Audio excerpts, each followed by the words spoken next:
চলুন আজ একটা নতুন ইংরেজি শব্দ শেখা যাক। শব্দটা হলো অ্যাকর্ডেন্ট। ধরেন রিনা আর সামি দুইজন মিলে একটা প্রজেক্ট করছে, কিন্তু সমস্যা হলো তাদের দুজনের কথা একদমই মিলছে না। এই অবস্থাতেই যে শব্দটা কাছে আসে সেটা হলো অ্যাকর্ডেন্ট, মানে কোনো কিছুর সাথে মিলে যাওয়া বা সঙ্গতিপূর্ণ হওয়া।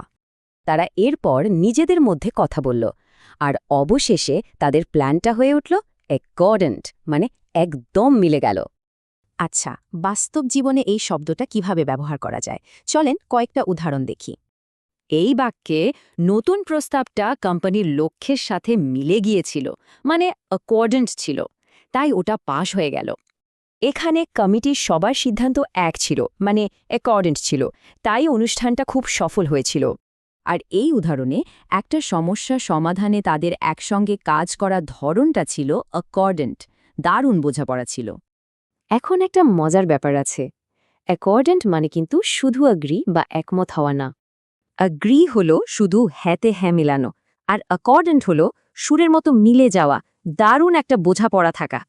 তার মানে অ্যাকর্ডেন্ট শব্দটার মধ্যে একটা পজিটিভ ভাব আছে, মানে একতা আর মিলেমিশে কাজ করার একটা ব্যাপার। তাহলে মূল কথা হলো যে কোনো প্ল্যান বা টিমের মধ্যে এই হারমোনি বা মিলটা খুঁজে বের করা। এবার একটু ভাবুন তো, প্রতিদিনের জীবনে কোথায় এমন অ্যাকর্ডেন্ট বা সুরেলা কোনো কিছু তৈরি করা সম্ভব?